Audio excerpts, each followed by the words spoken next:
ಅಂಜಲಿ ಅಂಜಲಿ ಅಂಜಲಿ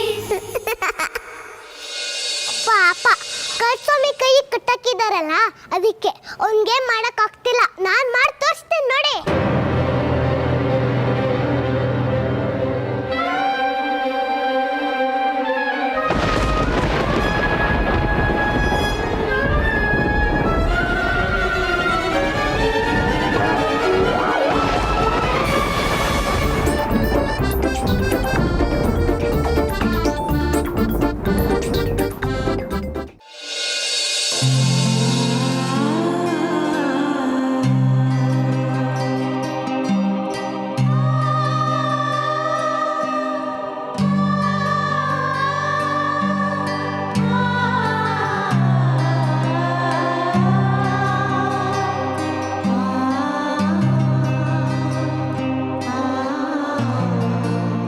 ಕಿಶೋರ್, ಕಿಶೋರ್ ಪುಟ್ಟ, ನೋಡು ಯಾರು ಬಂದಿದ್ದಾರೆ ಅಂತ.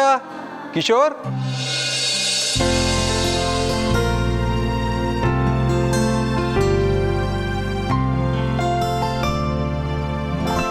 ಅಮ್ಮ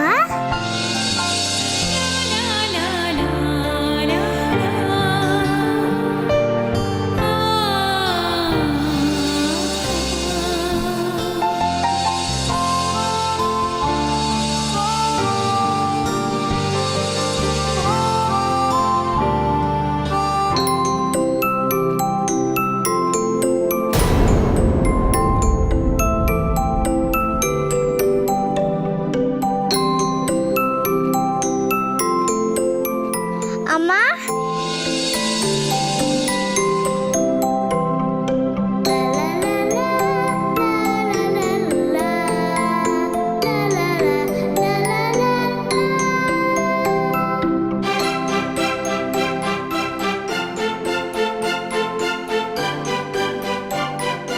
ಕಿಶೋರ್, ಹೇಗಿದೆಯಾ ಪುಟ?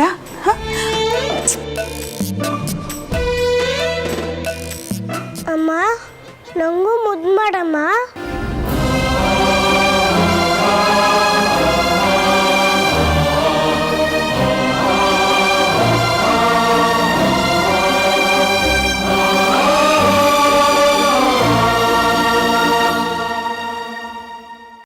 ಹೇಗಿದ್ದೀರಾ ಅಕ್ಕ? ಚೆನ್ನಾಗಿದ್ದೀನಿ ನಿತ್ಯ. ಬಾವ ಬ್ಯಾಗ್ ಕೊಡಿ.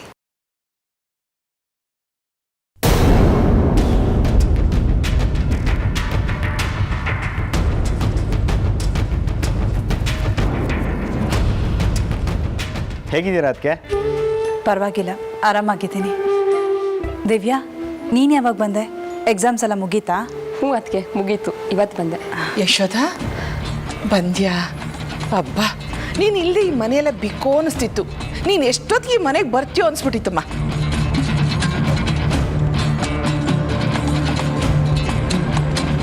ಅದಕ್ಕೆ ಯಾಕೋ ತುಂಬಾ ಇಳ್ದೋಗಿದ್ದೀರಾ. ಒಳಗಡೆ ಹೋಗಿ ನೀವು ರೆಸ್ಟ್ ಮಾಡಿ.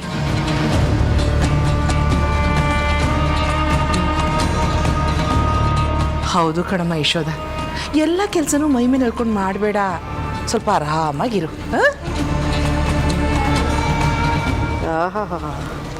ನೋಡ್ರಿ, ಏನಾಯ್ತು ಬೊಮ್ಮು? ನಾನು ಹೇಳಿದ್ದು ಅಲ್ಲಿ ನೋಡಿ ಅಂತ.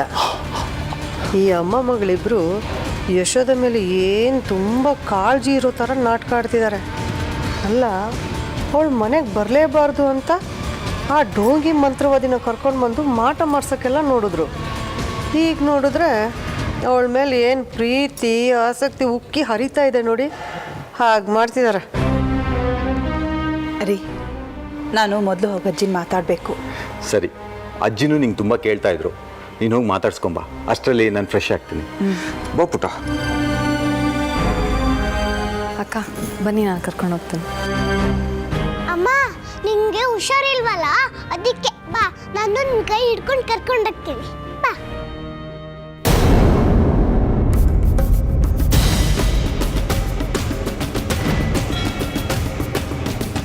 ರಾಗಿಣಿ, ಯಶೋಧ ಬರ್ತಿದ್ದ ಹಾಗೆ ಮುದುಕಿ ರೂಮ್ಗೆ ಹೋಗ್ತಿದ್ದಾಳೆ. ಆ ಮುದುಕಿ ಎಲ್ಲಾನು ಯಶೋಧನ್ಗೆ ಹೇಳ್ಬಿಡ್ತಾಳೆ ಏನೋ ಕಣೆ. ಅಮ್ಮ, ಆ ಮುದುಕಿಗೆ ತನ್ನನ್ನು ಯಾರು ಕಿಡ್ನ್ಯಾಪ್ ಮಾಡಿದ್ದಾರೆ ಅಂತಲೂ ಗೊತ್ತಿಲ್ಲ.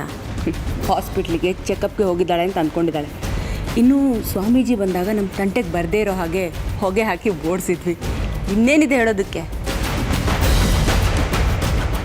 ಆ ಮುದುಕಿ ಹೇಳ್ದಿದ್ರೇನಂತೆ, ಬಾಲ್ದಾಗಿ ಆ ನಿತ್ಯ ಅವಳು ಹಿಂದೆನೇ ಹೋಗಿದ್ದಾಳಲ್ಲ, ಅವಳು ಹೇಳ್ತಾಳೆ ಗ್ಯಾರಂಟಿ. ಇತ್ತೀಚೆಗೆ ನಿತ್ಯ ತುಂಬ ಬದಲಾಗ್ಬಿಟ್ಲಲ್ವೇನೆ?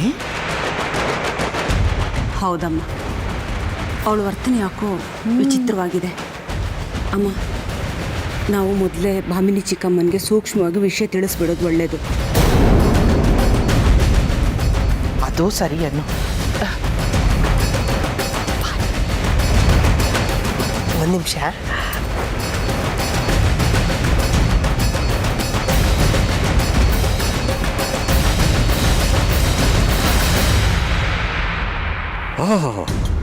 ನಾನು ಎಷ್ಟು ಬಾಯ್ಬಿಟ್ಟು ಕರೆದ್ರು ಇವಳು ಬರೋದೇ ಇಲ್ಲ.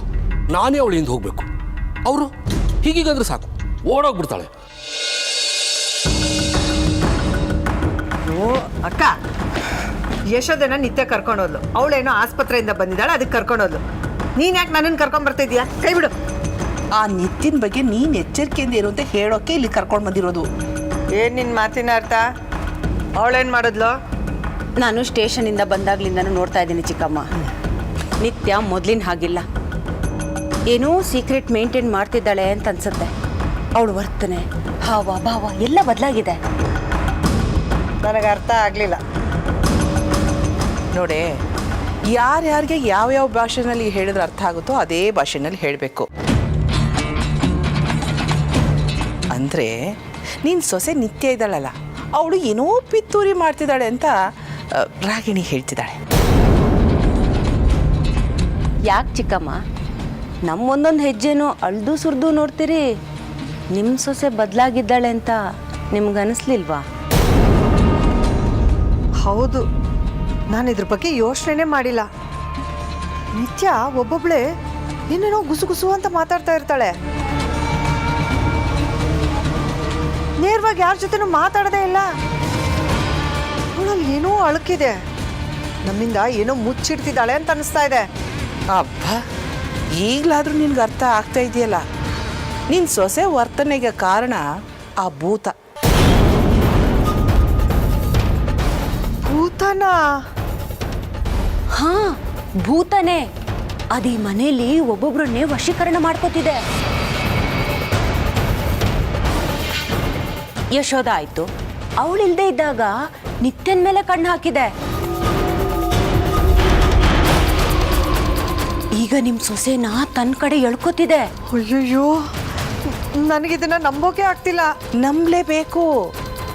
ಭಾಮಿನಿ, ನಿನಗೆ ನೆನಪಿದೆಯಾ, ಆ ಕಳಸ್ವಾಮಿ ವಿಗ್ ತಂದು ಎಲ್ಲಾರ್ಗೂ ತೋರಿಸಿದ್ದು ನಿನ್ನ ಸೊಸೆ ನಿತ್ಯ. ಹಾ, ಆ ವಿಗ್ಗು ಅವಳ ಕೈಗೆ ಹೇಗೆ ಬಂತು? ಗಂಡಸ್ರಿರೋ ರೂಮ್ಗೆ ಒಬ್ಳೆ ಹೋಗಿ ಆ ವಿಗ್ ಎತ್ಕೊಂಡು ಬರೋಕ್ಕಾಗತ್ತಾ?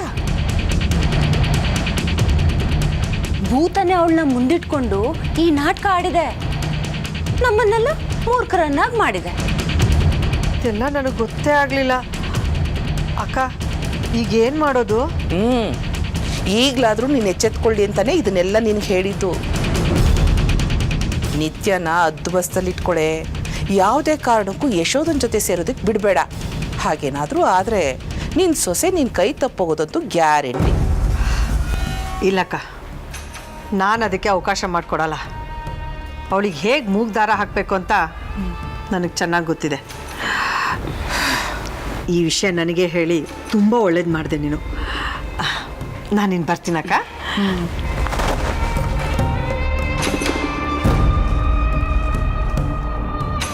ಸಿಲಿಂಡರು ಸಿಡಿಯುತ್ತೆ.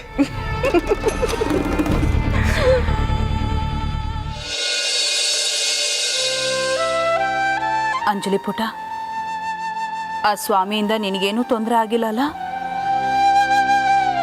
ಒಂದು ವೇಳೆ ನಿನಗೇನಾದರೂ ಹಾಕಿದಿದ್ರೆ ನಾನೇನಾಗ್ತಿದ್ದೋ ನನಗೆ ಗೊತ್ತಿಲ್ಲ.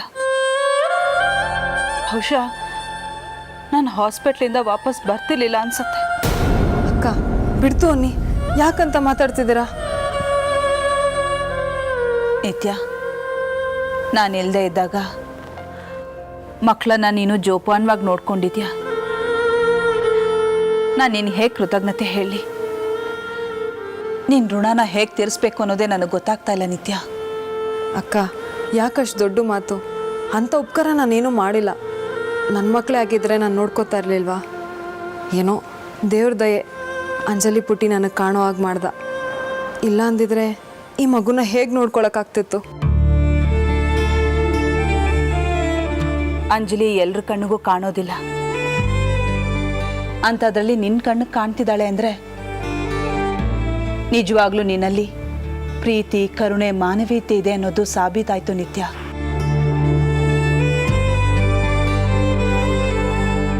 ನಿನಗಿನ್ಯಾವ ದೇವರು ಸರ್ಟಿಫಿಕೇಟ್ ಕೊಡಬೇಕಾಗಿಲ್ಲ. ಅಕ್ಕ, ನಿಮ್ಮ ಸಮಾಧಾನಕ್ಕೆ ನಾವು ಮಕ್ಕಳನ್ನ ನೋಡ್ಕೊಂಡ್ವಿ ಅಂತ ಹೇಳೋದಷ್ಟೇ. ಆದರೆ ವಾಸ್ತವದಲ್ಲಿ ಅಂಜಲಿನೇ ನಮ್ಮನ್ನ ನೋಡ್ಕೊಂಡ್ಲು.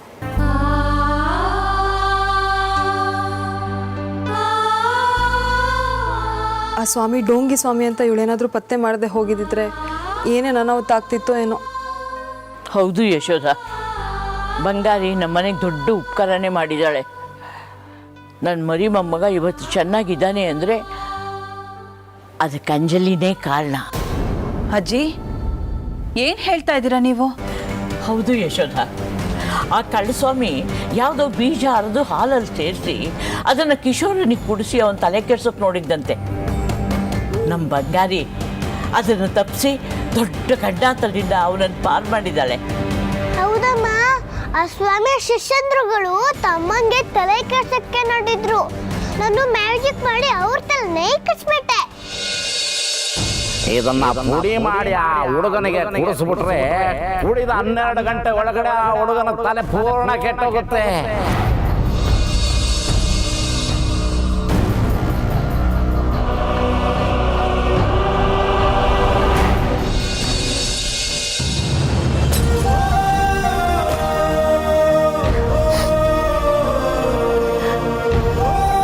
ಅಂಜಲಿ ಪುಟ್ಟ, ನೀನು ಮಗು ಅಲ್ಲ, ನನ್ನ ಪಾಲಿನ ದೇವ್ರು. ನೀನೇ ತಂದ್ಕೊಟ್ಟು ಮಗು ಪ್ರಾಣನ ಉಳಿಸ್ದೆ. ಅದು ಒಂದ್ಸಲ ಅಲ್ಲ, 2 ಸಲ ನೀನು ಒಂದು ಪ್ರಾಣ ಉಳಿಸಿದ್ಯಾ. ನಿನಗೇನು ಕೊಟ್ಟು ನಿನ್ನ ಋಣನ ತೀರಿಸ್ಲಿಕ್ಕಂದ? ಏನು ಕೊಡ್ಬೇಡ ಅಮ್ಮ, ನೀನು ನನ್ನ ಜೊತೆನೇ ಇರು, ಎಲ್ಲೂ ಬಿಟ್ಟು ಹೊಡ್ಬೇಡ. ನೀನು ನನ್ನೇ ಮುದ್ದು ಮಾಡ್ತಿರು, ಆಯ್ತಾ?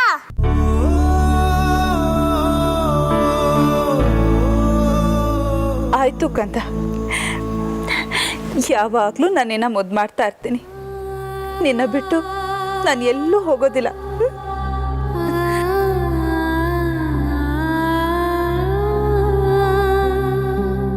ಇದೆಲ್ಲ ರಾಗಿಣಿದೆ ಕಿತಾಪತಿ. ನೀನು ಏನೇ ಹೇಳು ಯಶೋಧ, ರಾಗಿಣಿನ ನಿನ್ನ ಜೈಲಿಂದ ಬಿಡಿಸ್ಬಾರ್ದಾಗಿತ್ತು. ನಾನು ಏನು ಮಾಡಲಿ ಅಜ್ಜಿ, ನನಗೆ ಬೇರೆ ದಾರಿ ಇರಲಿಲ್ಲ.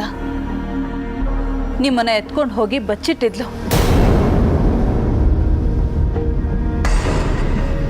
ಅವಳನ್ನ ಬಿಡಿಸ್ದೆ ಹೋದ್ರೆ ನಿಮ್ಮನ್ನ ಸಾಯಿಸ್ಬಿಡ್ತೀನಿ ಅಂತ ಹೆದರ್ಸಿದ್ಲಂತೆ. ಯಶೋಧ, ಏನು ಹೇಳ್ತಿದೀಯ ನೀನು? ರಾಗಿಣಿ ನನ್ನನ್ನು ಬಚ್ಚಿಟ್ಟಿದ್ಲಾ? ಹ್ಞೂ ಅಜ್ಜಿ, ಅವತ್ತು ಒಂದು ಗುಟ್ಟು ಹೇಳ್ತೀನಿ ಅಂತ ಹೇಳಿದ್ನಲ್ಲ, ಅದು ಇದೇ ಗುಟ್ಟು. ಹೌದಜ್ಜಿ, ನಿಮ್ಮನ್ನೆಲ್ಲೂ ಬಚ್ಚಿಟ್ಟು ತನ್ನನ್ನು ಬಿಡಿಸಿದ್ರೇ ಅಜ್ಜಿ ಜೀವಂತವಾಗಿ ಬರೋದು ಅಂತ ರಾಗಿಣಿ ಎಲ್ರಿಗೂ ಬೆದರಿಕೆ ಹಾಕಿದ್ಲು. ನಿಮ್ಮನ್ನ ಚೆಕಪ್ಗೆ ಹಾಸ್ಪಿಟಲ್ ಕರ್ಕೊಂಡ್ಬಂದಿರೋದು ಅಂತ ಹೇಳ್ಸಿಯಾಳೆ. ನೀವು 2 ದಿನ ಇದ್ದಿದ್ದು ಖಂಡಿತ ಆಸ್ಪತ್ರೆಯಲ್ಲ, ರಾಗಿಣಿ ನಿಮ್ಮನ್ನ ಬೇರೆ ಎಲ್ಲೋ ಬಚ್ಚಿಟ್ಟಿದ್ಲು. ಅಯ್ಯೋ ಪಾಪಿ, ಇಷ್ಟು ಕೀಳು ಮಟ್ಟಕ್ಕೆ ಇಳಿದ್ಬಿಟ್ಲ ಅವಳು. ಇನ್ನವಳನ್ನ ಸುಮ್ಮನೆ ಬಿಡಬಾರ್ದು. ನನ್ನನ್ನು ಏನು ಅನ್ಕೊಂಡಿದ್ದಾಳೆ ಅವಳು? ಅವಳ ಅವಾಂತರಕ್ಕೆ ನಾನು ಇತಿಶ್ರೀ ಹಾಡ್ಬಿಡ್ತೀನಿ. ನಿತ್ಯ, ನಾಳೆ ಬೆಳಗ್ಗೆ ಎಲ್ರೂ ಹಾಲಿಗೆ ಬರಕ್ಕೆ ಹೇಳು. ನಾನು ಅವಳಿಗೆ ನಾಳೆ ಸರಿಯಾದ ಶಾಸ್ತಿ ಮಾಡ್ತೀನಿ. ಸರಿ ಅಜ್ಜಿ. ಇದೇನಪ್ಪ ಅಜ್ಜಿ ಇಷ್ಟೊಂದು ಸಿಟ್ಟು ಮಾಡ್ಕೊಂಡಿದ್ದಾರೆ? ಇಷ್ಟೊಂದು ಸಿಟ್ ಮಾಡ್ಕೊಂಡಿರೋದು ನಾನು ಯಾವತ್ತೂ ನೋಡಿಲ್ಲ.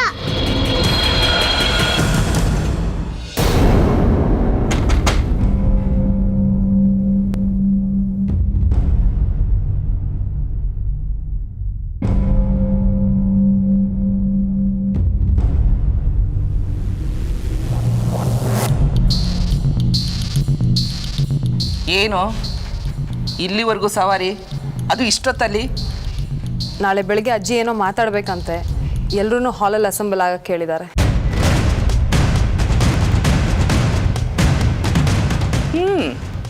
ನೀನು ಯಶೋಧನಿಂದೇನೆ ಹೋಗಿ ಇಲ್ದಿರೋದನ್ನೆಲ್ಲ ಹೇಳಿ ಆ ಮುದುಕಿ ತಲೆ ಕೆಡ್ಸಿದ್ಯಾ ಅನ್ಸುತ್ತೆ. ನನಗೆ ಬೇರೆ ಕೆಲಸ ಇದೆ, ನಾನು ನಿಮ್ಮ ಥರ ಅಲ್ಲ.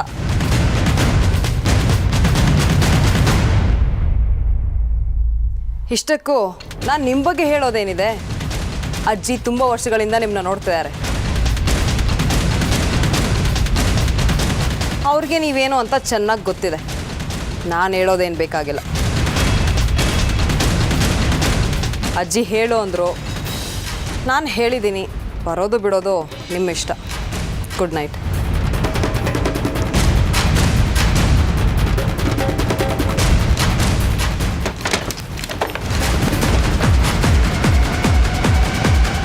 ನೋಡ್ತೀನಿ ರಾಗಿಣಿ, ನಿತ್ಯ ಎಷ್ಟು ಹೆಚ್ಕೊಂಡಿದ್ದಾಳೆ ಅಂತ. ನಿನ್ನೆ ಮೊನ್ನೆ ಈ ಮನೆಗೆ ಬಂದವಳು ನಮ್ಮ ಮೇಲೆ ದರ್ಬಾರ್ ಶುರು ಮಾಡಿದ್ದಾಳೆ. ಅವಳ ವಿಷಯ ಬಿಡಮ್ಮ. ಅವಳನ್ನ ಚಿಕ್ಕಮ್ಮನ ಹತ್ರ ಹೇಳಿದ್ವಲ್ಲ ಹದ್ದು ಬಸ್ನಲ್ಲಿ ಇಡಿ ಅಂತ. ದಿಢೀರಂತ ಮುದುಕಿ ಯಾಕೆ ಮೀಟಿಂಗ್ ಮಾಡ್ತಿದ್ದಾಳೆ ಅದ್ರ ಬಗ್ಗೆ ಯೋಚನೆ ಮಾಡು. ಇನ್ನೇನಿರುತ್ತೆಯೇ, ಯಶೋಧ ಬಂದಿದ್ದಾಳಲ್ಲ, ಹೋಗಿ ಆ ಮುದುಕಿ ಮುಂದೆ ಕೂತ್ಕೊಂಡು ಹತ್ತಿರ್ತಾಳೆ. ಇನ್ನು ನಿತ್ಯ ನಾವು ಡೋಂಗಿ ಸ್ವಾಮಿನ ಕರೆಸಿದ್ದು, ಭೂತ ಇಡ್ಸಕ್ಕೆ ನೋಡಿದ್ದು ಅದನ್ನೆಲ್ಲ ಬಣ್ಣ ಕಟ್ಟಿ ಹೇಳಿರ್ತಾಳೆ. ಇನ್ನು ಆ ಮುದುಕಿ ತಾನು ಈ ಮನೆ ಯಜಮಾನಿ ಅಂತ ಆಗಾಗ ಪರಾಕ್ರಮನ ತೋರಿಸ್ಬೇಕಲ್ಲ, ಅದಕ್ಕೆ ಈ ಮೀಟಿಂಗ್ ಒಂದು ನೆಪ ಅಷ್ಟೆ. ಇಲ್ಲಮ್ಮ, ನನಗೆ ಬೇರೆ ಏನೋ ವಿಷಯ ಇದೆ ಅಂತ ಅನ್ನಿಸ್ತಿದೆ. ಇನ್ನೇನಿರೋದಕ್ಕೆ ಸಾಧ್ಯನೇ? ನೀನು ಪಶ್ಚಾತ್ತಾಪದ ನಾಟಕ ಆಡಿ ಎಲ್ಲರ ಹತ್ರನೂ ಕ್ಷಮೆ ಕೇಳಿದೆಯಲ್ಲ, ಈ ವಿಷಯನೂ ಮುದುಕಿಗೆ ಹೋಗಿರುತ್ತೆ. ಮತ್ತಿನ್ನೇನಿರೋದಕ್ಕೆ ಸಾಧ್ಯ ಹೇಳು? ಅಮ್ಮ, ಆ ಮುದುಕಿಗೆ ಜ್ಞಾನೋದಯ ಆಗಿರಬೇಕು. ಎಷ್ಟು ದಿವಸ ಅಂತ ಅವಳು ನಮ್ಮ ಜೊತೆ ಏಗ್ತಾಳೆ? ಮೊನ್ನೆ ಸ್ವಾಮೀಜಿ ಬಂದಾಗ ಹೊಗೆ ಹಾಕಿದ್ವಲ್ಲ, ಆವಾಗಿಂದ ಆ ಮುದುಕಿಗೆ ತಾನೆಲ್ಲಿ ಹೊಗೆ ಹಾಕಿಸ್ಕೊಂಡ್ಬಿಡ್ತೀನೋ ಅಂತ ಭಯ ಶುರು ಆಗಿರಬೇಕು. ಅದಾದಮೇಲೆ ಅವಳು ರೂಮಿಂದ ಈಚೆನೇ ಬಂದಿಲ್ಲ. ಅಬ್ಸರ್ವ್ ಮಾಡಿದ್ಯಾ? ಅದಕ್ಕೂ ಮೀಟಿಂಗ್ ಕರೀದಕ್ಕೂ ಏನೇ ಸಂಬಂಧ? ಅಮ್ಮ, ಮನುಷ್ಯನಿಗೆ ಒಂದ್ಸಲ ಸಾವಿನ ಭಯ ಬಂದ್ಬಿಟ್ರೆ ಸಾಕು, ಯಾವ ಆಸ್ತಿ ಒಡವೆನೂ ಹಿಂದೆ ಬರಲ್ಲ ಅನ್ನೋದು ತಾನಾಗೇ ಗೊತ್ತಾಗ್ತಾ ಹೋಗುತ್ತೆ. ನಾನವತ್ತು ಆ ಮುದುಕಿನ ಕಿಡ್ನಾಪ್ ಮಾಡಿಸಿದ್ನಲ್ಲ, ಬಹುಶಃ ತಾನಿದ್ದಿದ್ದು ಹಾಸ್ಪಿಟ್ಲಲ್ಲಿ ಅಲ್ಲ ಅನ್ನೋದು ಆ ಮುದುಕಿಗೆ ಅನುಮಾನ ಬಂದಿರುತ್ತೆ. ಮೊನ್ನೆ ನೇರವಾಗಿ ಬದುಕಿದ್ದಾಗಲೇ ಹೊಗೆ ಹಾಕಿದ್ವಿ, ಇನ್ನು ನಂದೇನು ನಡೆಯಲ್ಲ ಅಂತ ಮುದುಕಿಗೆ ಗೊತ್ತಾಗಿರುತ್ತೆ. ಆಸ್ತಿಗೋಸ್ಕರ ಯಾಕೆ ಪ್ರಾಣ ಕಳ್ಕೋಬೇಕು ಅಂತ ಎಲ್ಲ ಪಾರಿಕತ್ ಮಾಡೋದು ಡಿಸೈಡ್ ಮಾಡಿರಬೇಕು. ಹಾಗಂತೀನಿ. ಹಬ್ಬ, ಹಾಗಾದರೆ ನಾವಿಷ್ಟು ದಿನ ಮಾಡಿದ ಹೋರಾಟ ಸಾರ್ಥಕ ಆಗುತ್ತೆ ಅನಿಸುತ್ತೆ. ನನಗೆ ಬರೋ ಶೇರೆಲ್ಲ ಮಾರ್ಬಿಟ್ಟು ನಾನು ನಿನ್ನ ಜೊತೆ ಚೆನ್ನೈಗೆ ಬಂದ್ಬಿಡ್ತೀನಿ ಕಣೆ. ನಾನಿನ್ನು ಮುಂದೆ ಇವ್ರ ಜೊತೆಲಿ ಇರೋಲ್ಲ. ಇವ್ರ ಜೊತೆನಲ್ಲಿ ಇದ್ದು ಹೇಗೆ ಸಾಕಾಗಿ ಹೋಗಿದೆ ಕಣೆ. ಆಯ್ತಮ್ಮ, ಮೊದಲು ಆಸ್ತಿ ಒಡವೆ ಎಲ್ಲ ಕೈಗೆ ಬರಲಿ, ಆಮೇಲೆ ಮುಂದೆ ಏನು ಮಾಡಬೇಕು ಅನ್ನೋದನ್ನು ಯೋಚನೆ ಮಾಡೋಣ.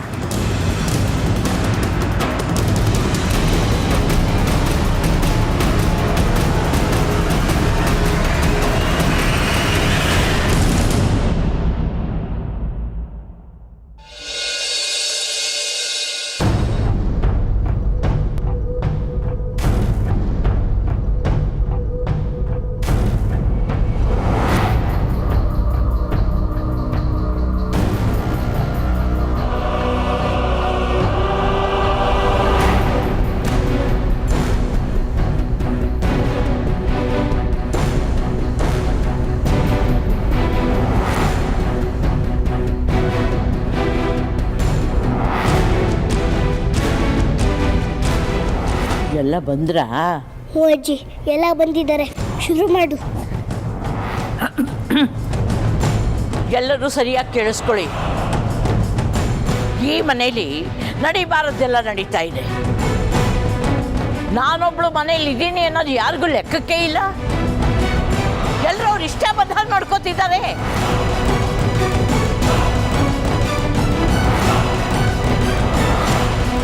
ನಾನು ಮುದುಕಿ, ನನ್ನ ಕಣ್ಣು ಕಾಣಲ್ಲ, ಕಿವಿ ಕೇಳಲ್ಲ, ಏನ್ ಬೇಕಾದ್ರೂ ಮಾಡಿ ಗೆದ್ದು ಬಿಡ್ಬಹುದು ಅನ್ಕೊಂಡಿದ್ದೀರಿ ಅಲ್ವಾ?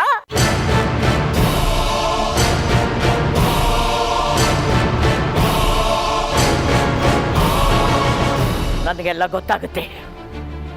ನಾನು ಯಾರನ್ನ ಯಾವ ಕ್ಷಣದಲ್ಲಿ ಬೇಕಾದ್ರೂ ಮನೆ ಬಿಟ್ಟು ಓಡಿಸ್ಬಿಡ್ಬಹುದು.